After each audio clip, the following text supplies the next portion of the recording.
Good morning and welcome to the center. This morning we're going to meditate a few minutes. Before that, I want to say a few words. Everybody know today is a marathon day and today is a change the time also. So people a little bit, even myself this morning, I don't know that the little monks told me one day it's time change. So that's why I noticed. Anyway, welcome everybody. We have a small group from USC, USC, and you also welcome. We're going to do few minutes meditation. After the meditation, our speaker Sai Maharjan is here. He's going to give a Dhamma talk. So right now, I'd like to invite the Panya Lokan to lead the loving kindness meditation. You all are welcome to the loving kindness meditation. We'll take the first few minutes to relax our bodies. Relax yourself.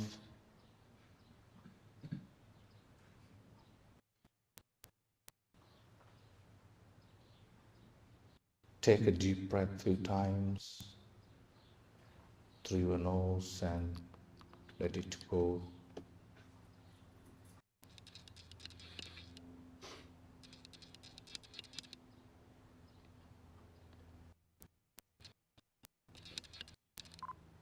Only if you are comfortable, you can close your eyes. It will help you to focus on these loving kindness thoughts.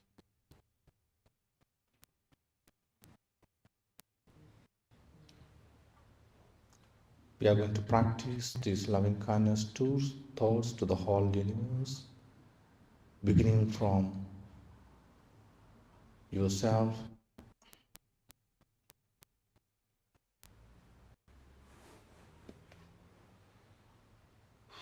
Focus on these guided meditation thoughts throughout the whole meditation. We are also going to hold two important people who are not present today here.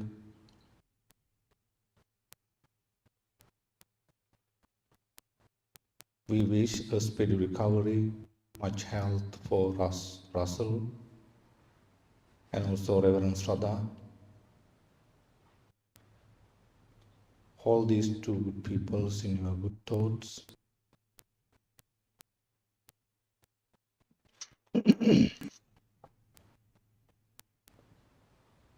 May my mind be filled with the thoughts of loving kindness, compassion, appreciative joy, and equanimity. May I be free from enmity. May I be free from ill will.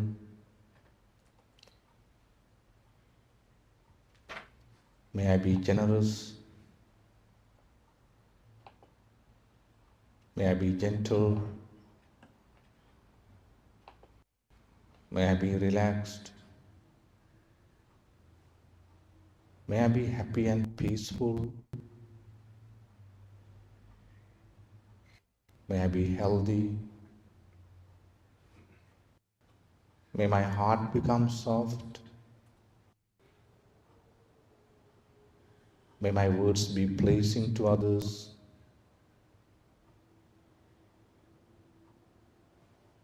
May my actions be kind. May all that I see, hear, smell, taste, touch, and think help me to cultivate loving kindness, compassion, appreciative joy, and equanimity. May all these experiences help me to cultivate thoughts of generosity and gentleness. May they help me to relax. May they inspire friendly behavior. May these experiences be a source of peace and happiness.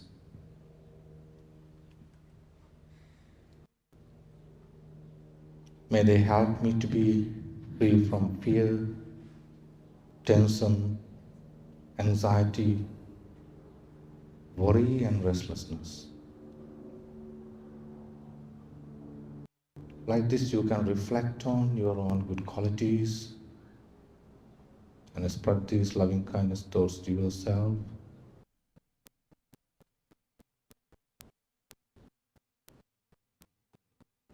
Now we are going to spread these loving kindness thoughts to our family, friends, loved ones.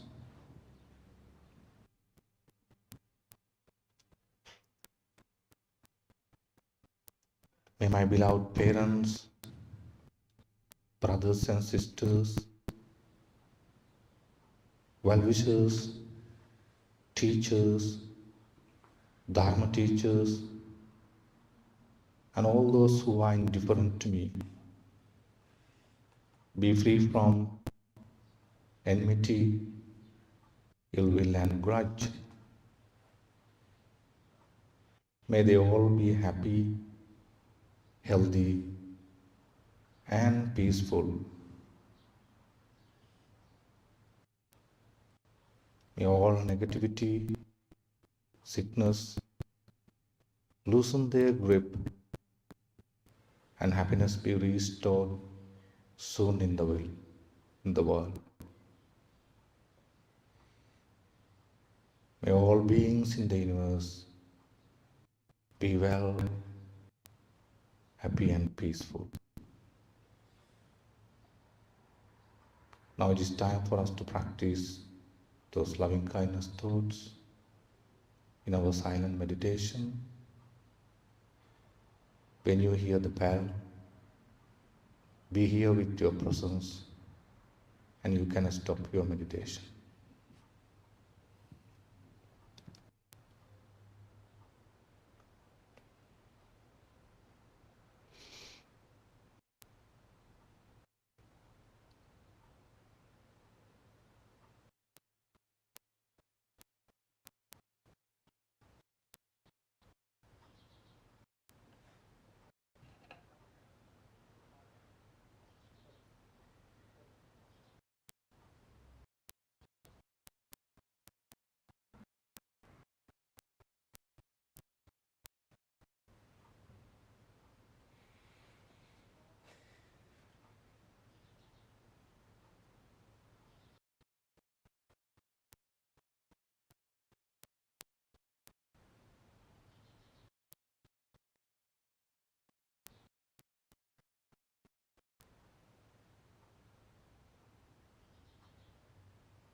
Sadhu,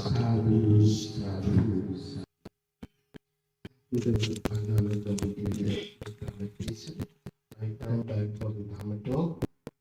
As I mentioned earlier, our speaker today, Maharjan. Sai, you can start your Dhamma talk right now.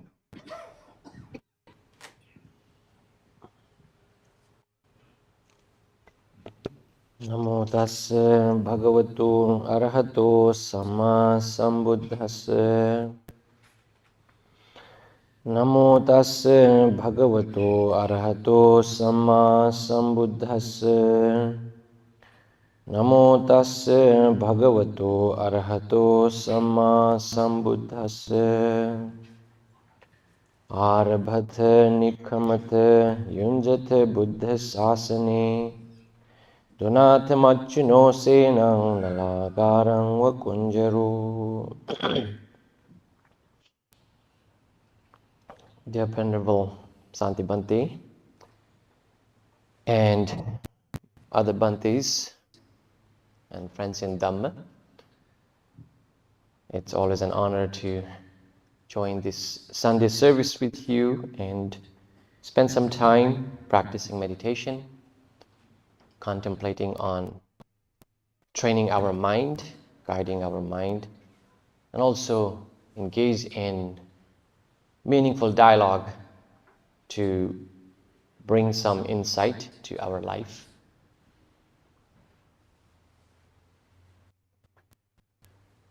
Last 5 months, I made a list of topics to talk about the Buddha's, the core teaching of Eight Noble Paths. In last meeting, we talked about right livelihood, Samma Ajiva. The fifth one in the Eight Noble Paths.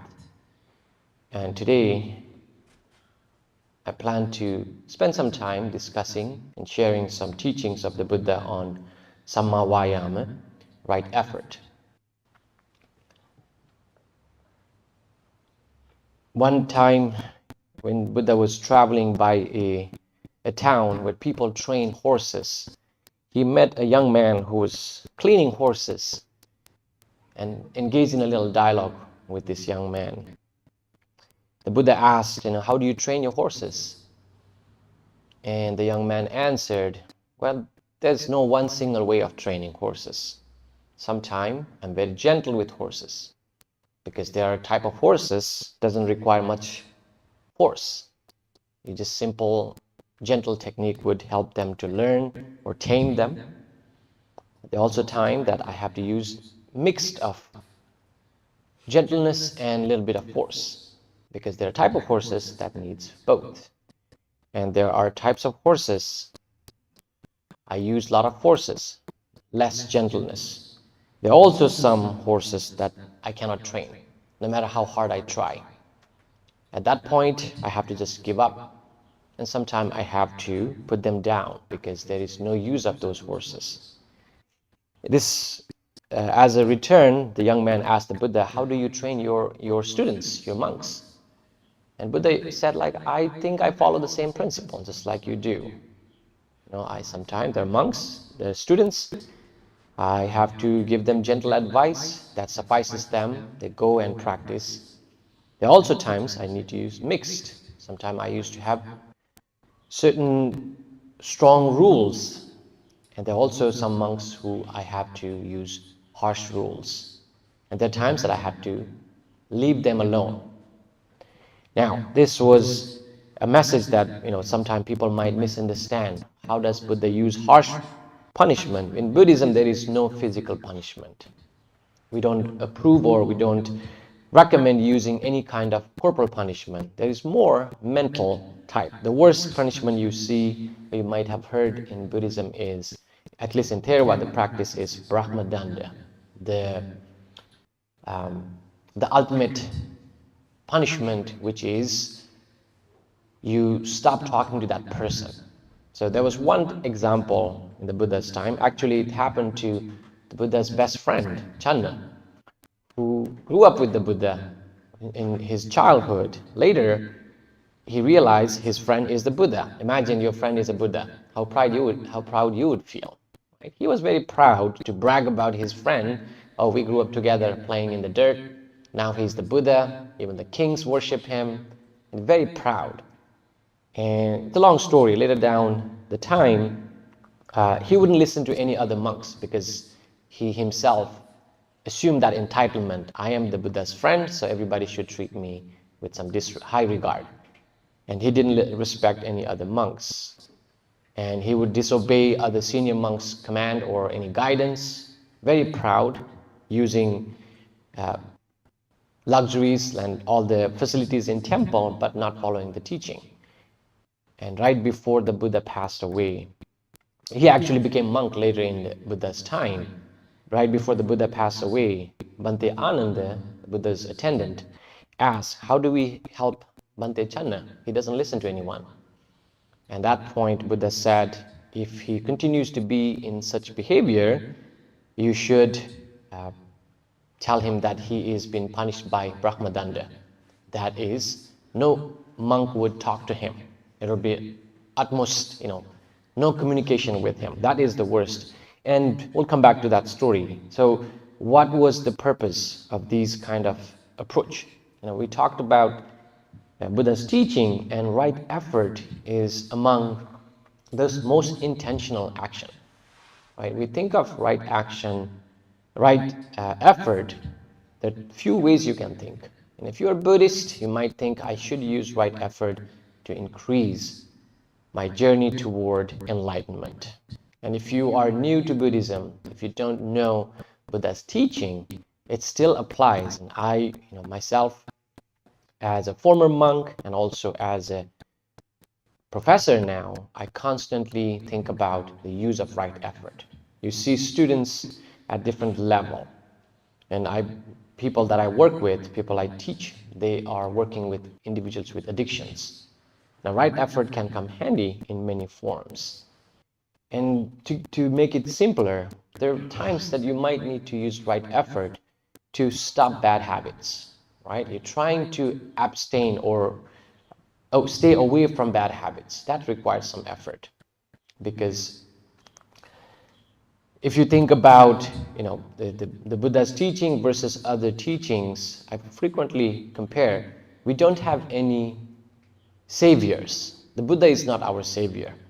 We might think, okay, I did all the wrong deeds. I lived my life according to my own rules. Now I'm going to start worshiping the Buddha. I'm going to start bowing the Buddha. It's not a bad idea. It's a good place to start. But the Buddha is not going to take responsibility for our actions. It's hard to ignore what's happening around the world, around this country, around the Middle East, all these destruction. We here living peacefully, those who are living in such a chaos. And we might want to put some right effort in our disposition to protect our mind. That's a very important part, because we can get worked up, we can get carried away by those ideas. I think we talked a little bit last time. And also, there is no other places to give our responsibilities. We ourselves are responsible. So right effort could be as simple as having these strong hatred thoughts toward others, right? That is very easy. It will easily attack our mind and attack our peace. And you might have nights, this happened recently. I had to address, as I'll tell you, this is a little self-disclosure. A group of students, I was not happy with my class. And I wanted to talk about the way they were approaching to my class. And again, this full disclosure, I couldn't sleep that night. Because just the thought of addressing the discomfort, addressing the conflict, kept me somewhat preoccupied. And imagine that is very small scale, right? If you have a life-changing decision to make, you will be preoccupied, and that can destroy our peace. And that's where it's very important we make effort to protect our mind from any bad habits, anything that was not there. So that's where the first type of right effort. You stay away, you keep yourself away from any kind of bad habits. Now, when I say bad habits, it's a loose translation. That pollutes your mind. The things that would pollute your mind. Either it's a bad associates, the choices you make, or profession, people that you hang out with, place that you visit. Those are all possible route for the bad habits. And it's an easy place to start in psychology. So we talk about prevention and early intervention. Prevention is you're trying to protect people from being exposed to dangerous behaviors or dangerous activities. That's one way to keep ourselves protected. That's the right effort. That's a Buddhist way of prevention. You use your energy to stay away from them. The second one is, let's say you happen to have a bad habit. You started something new that is not very healthy. It's affecting your relationship. It's affecting your mind. And that's where you can use right effort to get out of that bad habit. Let's say you started something that is, you've been secretive with others, you're hiding from others, or that is leading toward more destruction. So the second effort would be getting out of the bad habit that's already been started. So that's the second one. And third one, in a good way, it's a positive one, is let's say you have not done something new that's healthy, whether it is about food, whether it is about practicing some kind of coping skills, maybe mindfulness, maybe what Bhante Panyaloka guided, loving kindness. It's a new habit, and it might take a little effort. Find something that you have not done, which is healthy. My teacher, Bhante Dhammawasa, when I used to live with him in Sri Lanka, he often reminded me about this one, starting a new habit that's healthy. Either reading a little bit, practicing, talking, changing how you talk, right? Learning how to refine how you interact with others. And his advice was start practicing loving kindness. And he told me very often, because he wakes up very early, around 3:30, 4 in the morning, and he's lying down in bed. And my job sometime when I'm there was to go and clean his room, get the breakfast ready. And he often reminded me that he started practicing loving kindness right after his higher ordination. He was around his 20s. And this is in his 60s. So he said there is hardly any day that he missed practicing loving kindness. Every day after he wake up, he's still lying down in his bed, he would start practicing loving kindness, spreading love, spreading kindness, starting with yourself to people that living in the house, in the temple, his teacher, his parents. So he would lay out all those lists. And that he did it all the way until his late 80s. So he passed away right before his 90th birthday. And he continued that practice. And he was proud to do so. And he also showed me the practice of loving kindness is not only impacting his well-being, but also his surrounding. So the place I used to live is Mount Lavinia. It's right below Colombo. And it's by the place where people fish. It's not a well-known place. It's not a famous place for good place. A lot of riffraff, a lot of people, challenging, difficult individuals. He started the temple there. When he passed away, that temple was visited by more than 6 presidents of the Sri Lanka. So everybody visited that place. He changed the environment. And he doesn't know exactly what happened, but he likes to connect with his practice, with his approach of gentleness and kindness. Not only him, the whole environment changed. So that's the type of practice the Buddha is encouraging us to do. You might take it lightly. Oh, it doesn't matter. I'm just one person. You see a lot. There's an election happening in Nepal. There's a new movement. Because of all the changes. And same thing here. When you talk to young people, when you talk to people, those who care, they're concerned about the problems. But the problem is their concern is so limited. They easily quit. Oh, it doesn't matter. My single person, my action does not even matter. Because I do it, no one else cares. Well, then this world is doomed. If we start giving up in that manner, If you think like, my action doesn't matter, there is no change to be hoped for. That's where this right effort is so powerful. It's intentional. You just don't sit there and wait in vacuum to change to happen. There's always one person. There's always one person to start. Who became the Buddha? One man. One young man who saw people dying on the street, people suffering in the hospitals, people starving on the street. He saw the suffering. He decided, I'm going to change this. Right? There are a lot of criticism. Who liberated India from this over 200 years of dominance or colonism, British colonism?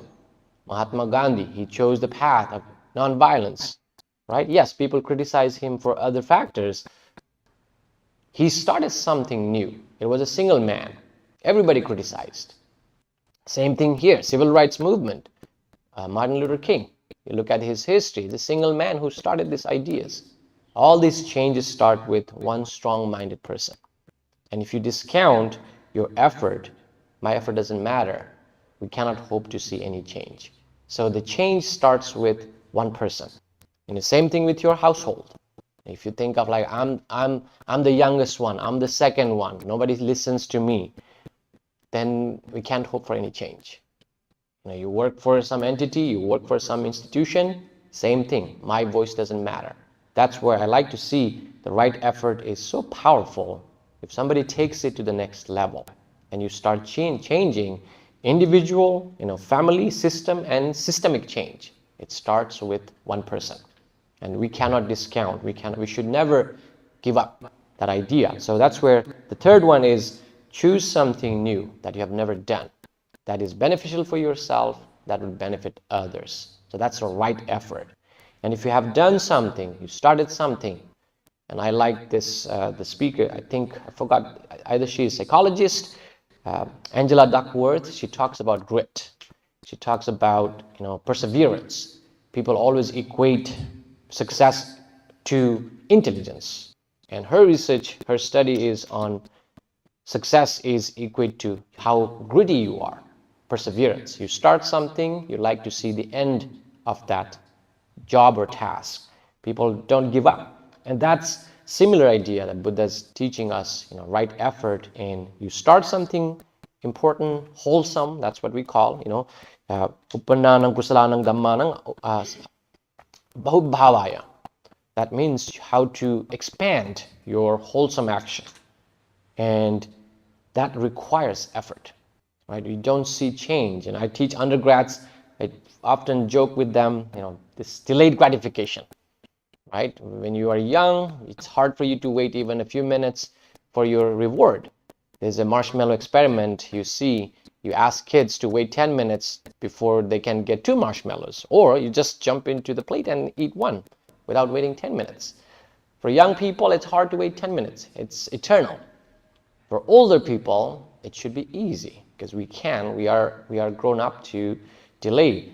And that's what this perseverance is, this effort is about, right? You choose, you start a journey, you give up. Sometimes people ask, when I go on traveling and sometimes teaching meditation, people ask, how long should I meditate? When does this enlightenment happen? And when you ask them back, how do you practice? They said, well, I do whenever I have time, and when I'm busy, I just don't practice because I'm busy. I can't do it. And I learned this analogy from Sayadaw Pandita's book. He talked about if you're trying to make fire using stick, rubbing a stick against a dry material, what do you expect, right? If you start rubbing at certain speed, it's getting warmer, at certain heat temperature should be reached before it ignites some spark. But if you start rubbing the stick on that material, because you're tired, you drop it and you come back after a few minutes and you do the same. How long does it take for you to see the fire? Well, it will never, because you stopped when it was getting warmer. You stopped when there's supposed to be consistency. And the same thing applies to enlightenment. And a journey to enlightenment is you practice a little bit and you give up for a long time, you come back. Well, it will happen, but it delays. Sometimes it might seem like never. The consistency. You start something, You chip little by little. And that's what I started today's talk with. Arabhatha, start, begin. That's the invite from the Buddha. Begin your journey. Nikkamata, get out of your comfort zone.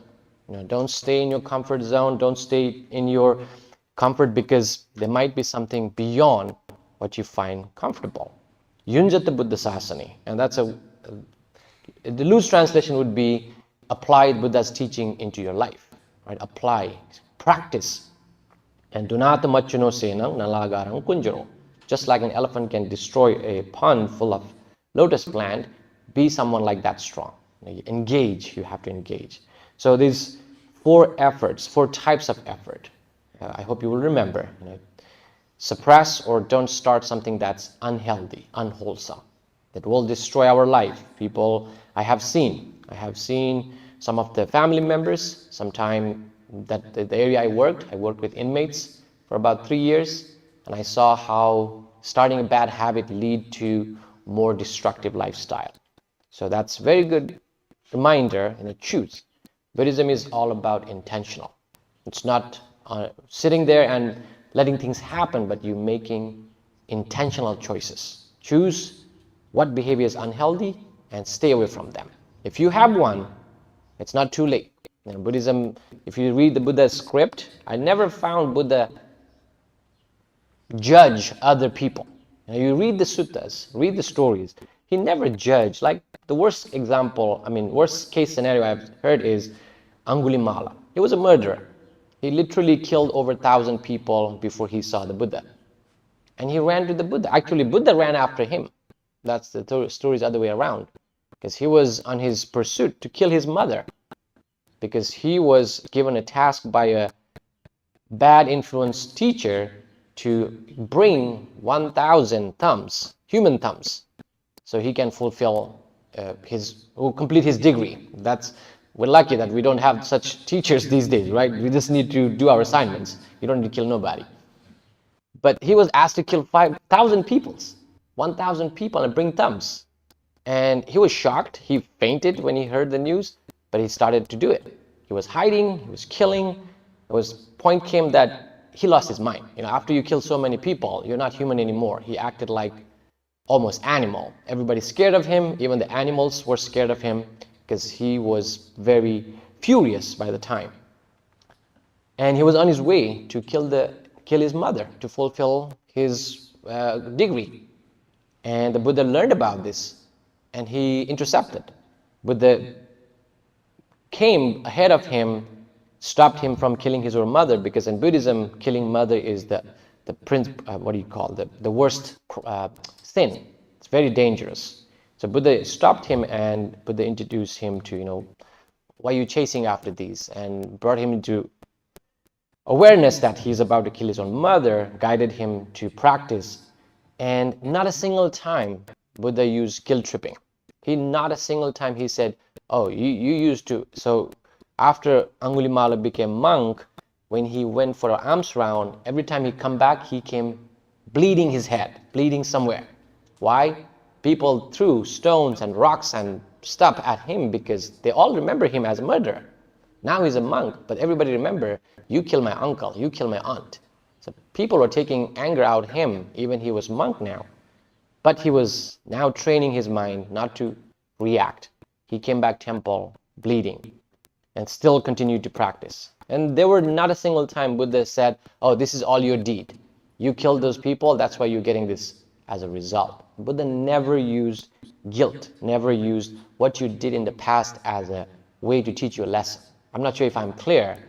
That's not a right way to help anybody, right? Buddha never guilt tripped, never talked about your past. And that's what Buddha's unique teaching. That's what I like the most reading the suttas. No matter where you start in your life, there's always welcomeness. If you lived so many different types of life, and I've worked with armies, I've worked with inmates, they always, when I tell them I used to be a monk, they always start, I don't think I'll fit in Buddhism. I'm like, why not? What's problematic is, despite knowing these things are wrong, you continue to do. That is problem. But if you did something in the past, and you didn't know, you didn't have a proper guidance, there's nothing wrong to try something new.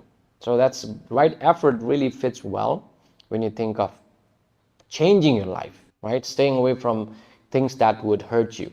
That's a bad habit. So if you already have one, work toward it.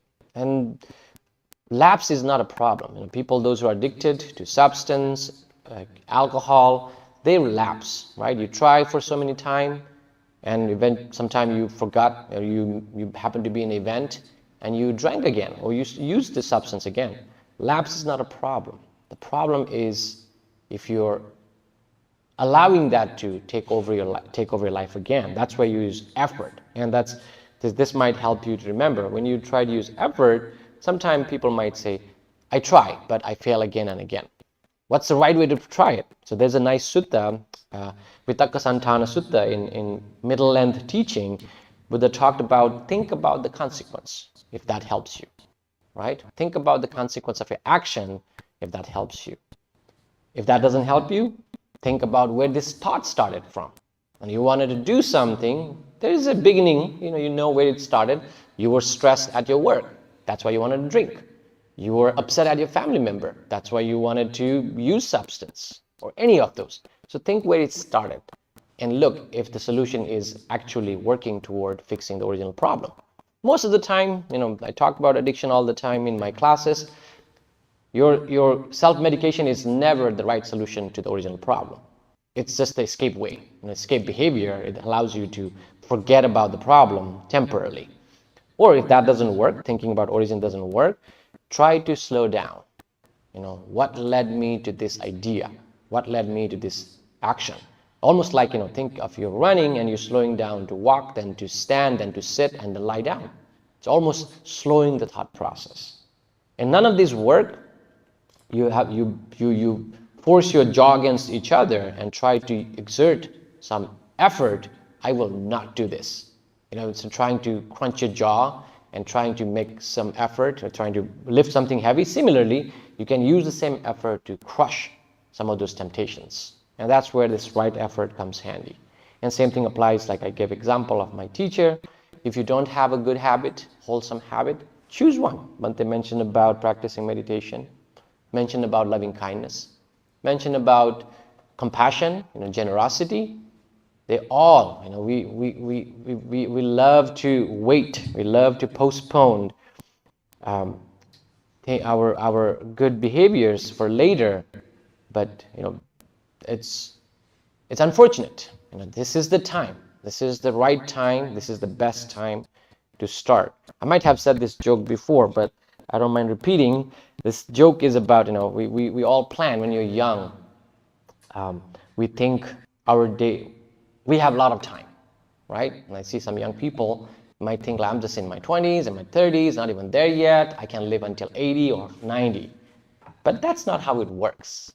We don't know when is our expiration date comes, right? We all have those in numbers, and I might have played the game, right? Do the math, how long you're gonna live, count how many days and how many hours. So the story, I shared that to remind you, use every day as your last day.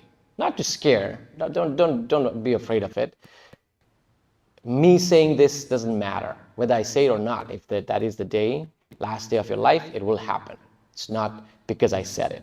But awareness of your death, it's a very existential way. The Buddha's teaching, he has he asks to remember 4 things every day. One is about impermanence, that's Asubha.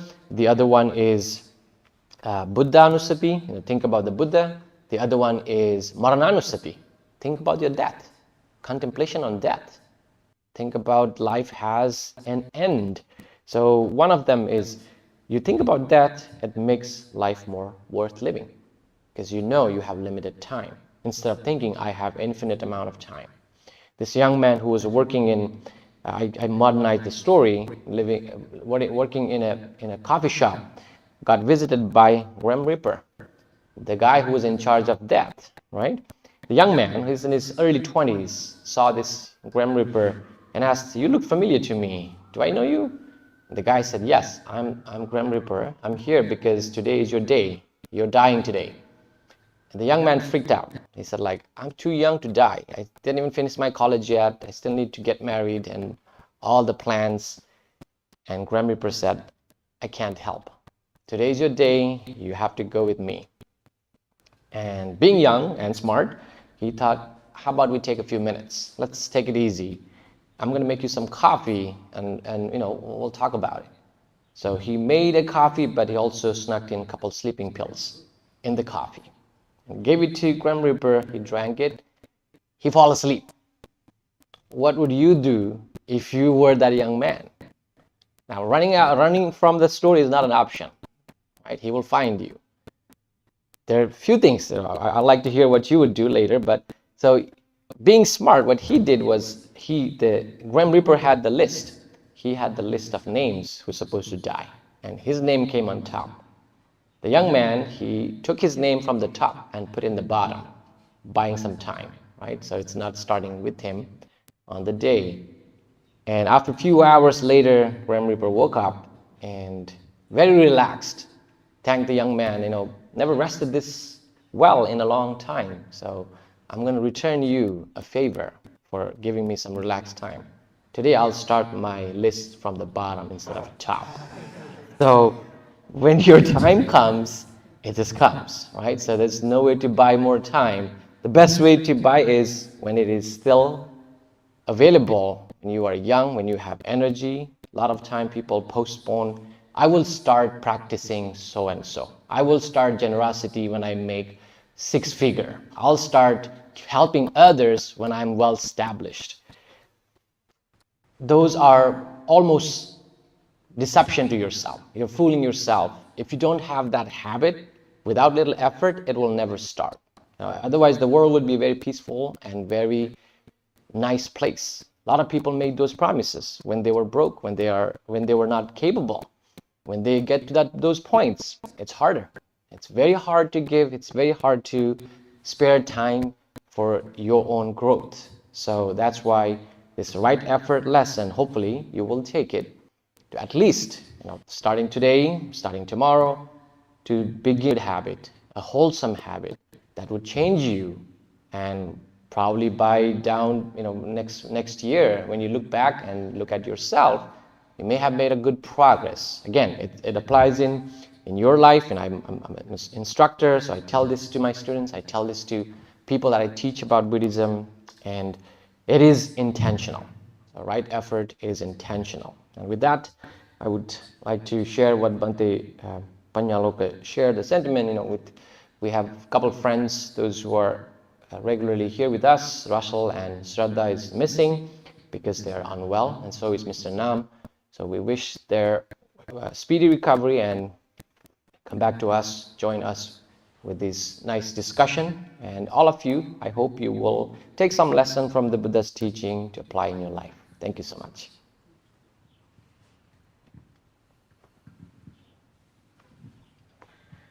Thank you, Sai. By the way, Sai is coming from Nepal. That's why he mentioned about the election in Nepal. I believe most people know about affairs in Nepal. So if you have any question, any comments when we have time, you can ask when inside here. Yes. That's now Paul. or later? Now? Yeah, it's time. Yes, Paul. Thank you so much for all of the talk. I came with a question inside my head today, and you've already talked about it all, but I need to ask again a little bit. Because of the media, because of phones, because of YouTube, all these things, we're exposed to all this stuff going on all the time.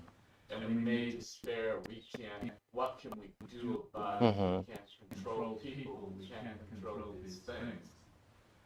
And I'm just wondering, before we go out into our community to live our lives this week, can you give us some encouragement that actually perhaps our practice is what we can do out of all these things. Our practice is what we can do, and that we can get some peace from that. Can you give us some encouragement before we leave today?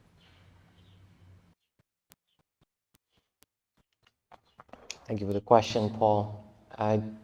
I was trying to connect the right effort to that same sentiment. It's easy, yes, you're right. There's a lot of things that's happening, and more so, I'm more concerned. So I called my mom this last night, and she mentioned something funny. Is the Indian president beating up another president in your country? Like, what? So she doesn't know much about politics. Who's beating who? She watched fake videos. So the AI generated video, a bunch of people beating each other, two presidents fighting, pulling from the chair. And I told her, that's not real. And she said it was a video, and helped me explain my mom, who is illiterate, what is AI and what is AI generated video, right? I had to drop the topic and I focused, okay, tell me about my niece. So let's forget about the president. So it's already overwhelming, the real events, and on top of that, there are a lot of fake events that is generated with this AI, artificial tools. And best practice, like I just going back to what we discussed. If you do something you've been doing, that is helping. Please do not give up. Do not give up. Do not quit. Either it's as simple as greeting people that you work with. People of different color, people of different background, treat them with that dignity. If you haven't done it, that might be the place to start, right? You might want to show, and it's not always about making loud noise. That makes a huge difference. Sometimes it could be a simple action, right? You modeling, that's to me, it's like, as I'm a father, I have a 6-year-old, modeling is so powerful. I can teach about compassion all day. I can teach about loving kindness all day. If I don't show that to my daughter, how to be kind, I'm hypocrite, right? I'm totally against what I teach. So I think best way to start, take the practice is, I cannot name what you should do, what you should change, and perhaps you can. What's bothering you the most sometime, that is a good place to start. If you're bothered by these news, good practice is turn it off. Give yourself a 1-hour break from this media. Just like I tell my student, when I'm not, at least from Friday through Sunday, I delete my Outlook app from the front page. I do that every week because it's so tempting to open and check email and carried away by work. So every Friday, I'm happy to delete the app from the front page, put it back on Monday. So something as simple as freeing your mind from this overwhelming information, right? So as I'm just giving examples, it could be as simple as that. Free your mind from some of these time. 1-hour break, one simple kindness. You go back to your friend, family, check on somebody, call. And my friend of mine was supposed to come and give a talk to my class, had a family emergency. And again, it was just a simple message I sent. I hope your family is okay. She was supposed to go bring the family member from a different state. It was a simple message. She replied with great appreciation, like that she said, nobody else followed up, and you did. So it could be as simple as a phone call or a message. And that's where it starts. You start with a very small steps. Something you have not done it, something you thought it was so trivial, and you will be surprised. That small action, it makes your day, makes someone else's day, and keep building on that. And it doesn't need to be a huge change in your life. It's a small action that you do. And invite others to act in the same way. So hopefully, Paul, that was simple enough to apply. Yes. What's your name? Aiden. Aiden. Yes, Aiden. Thank you for the talk. That was great. So when you think about bad habits, is there like a framework for figuring out when you are like decidedly above it or down with it? Mm-hmm. Like how do you know when you kind of move past the thing that you were putting right effort into moving past? That's a good question. Good question, Aiden. So so bad habits, like it could be anything, right? We eating habit or exercising habit or using substance or using alcohol, any I know students, I'm guessing some of you might be students, like my students, they love procrastinating. That's their favorite thing to do. And turn into a habit, right? It becomes more. I always tell, if something continued to add more stress, let's say the habit you've chosen is adding you stress secretly. You might say to others, no, it doesn't bother me, but you know it's adding stress in any form. Physical stress, mental stress. Physical stress means you're deteriorating. I just learned this recently. Yesterday I was looking at this National Geographic magazine about unaging rodents. Have you guys heard of? There's a type of rodent, hairless rodent. They don't age until 33. And their death is a mystery. Anyway, the story was humans start worsening their heart problems at age 17. So at 17, our hearts start to degenerate, right? So anything we do to expedite that process. If something that we do is adding stress and you know it keep repeating, that's another part, right? It repeats. It doesn't happen once, it repeats. That's another way to measure if the right effort is put in place, if the problem has subsided. And you also, the other Buddhist tip is ask the wise people. And in our society, wise would be family member you trust, friends that you can count on, instructors, mentors. So when they say, yeah, that doesn't sound cool, if they point out this particular thing you're doing or bad habit you're doing is not sound or right, that's an indication the habit is still there, right? And depending on type of habit, sometimes it could be anger, right? A strong emotion. There's an antidote. The antidote is think about, one way to think about is loving kindness is one. The other one is the Buddhist way of thinking is that person is similar to me, like putting yourself in their shoes. And if it is sometimes strong desire, then you think about, in Buddhism we talk about impermanence, right? The things that change. And if it is laziness, being a little lethargic, then you trying to change your posture, moving from one place to another, looking at the light. If it is agitation of mind, mindfulness. If it is about doubt, research. So if you doubt about your study or teacher, know them, know their style, know their background better. All this like antidote is to overcome things that you're struggling. And those three things you can assess your own, mental and physical stress. You see if it is repeating, repetition is happening, and the other one is ask the scholars, ask the wise people. And that's how we kind of gauge, am I putting the right effort to overcome the challenges?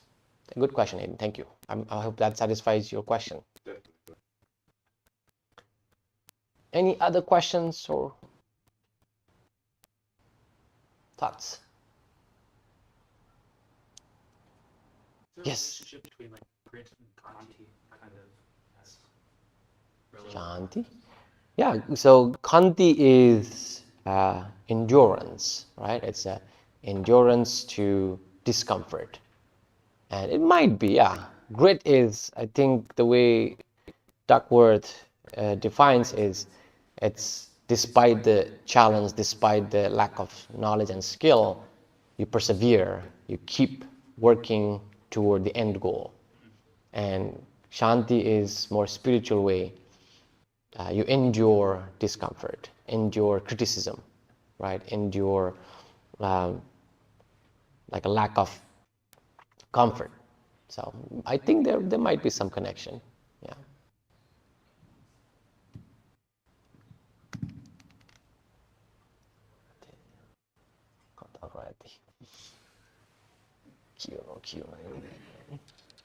Thank you. Thank you, Sai. It's wonderful that talk. So Sai's old talk, you can see the YouTube. Last 10 years he's been talk IBMC. And next time, Sai, you can see the Sai next month, second Sunday. Every month, second Sunday, he's going to give Dhamma. Please come and join. The coming Sunday, which is, I believe, 15, Mexican monks, he calls Sanat Bihari, Mexican American monks, he's going to do a Dhamma talk. He was in Sri Lanka few weeks and he just come back from Sri Lanka and he's going to do that talk here next coming Sunday. Please come and join also. Right now we go to start the page 4 and page 10. Again, I want to say Mr. Russell and this Kashan and Sada, they both are mystic. They teach for them spirit recovered by the power of the Buddha and the Son. He will be happy and very soon. Right now we go to chant page 4 and page 10. Namo tassa bhagavato Arahato Samma Sambuddhassa. Namo tassa bhagavato arahato samma sambuddhassa. Namo tassa bhagavato arahato samma sambuddhassa. Saranam gacchami, dhammang saranam gacchami, sanghang saranam gacchami.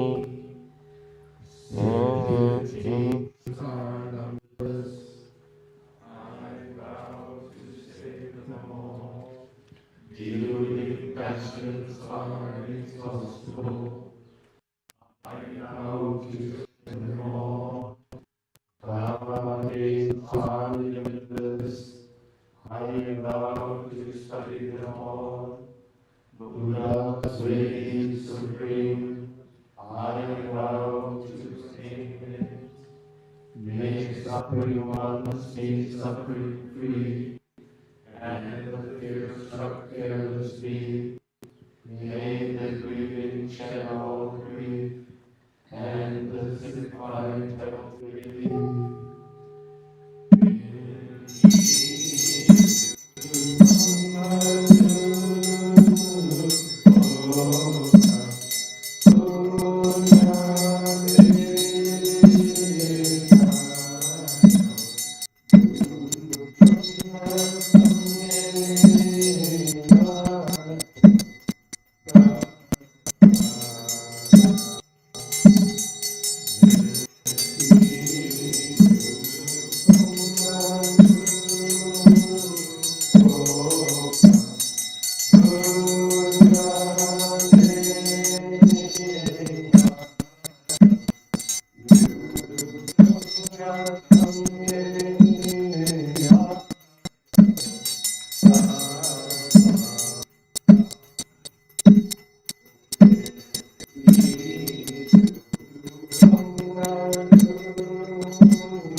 Again, we have the cookies.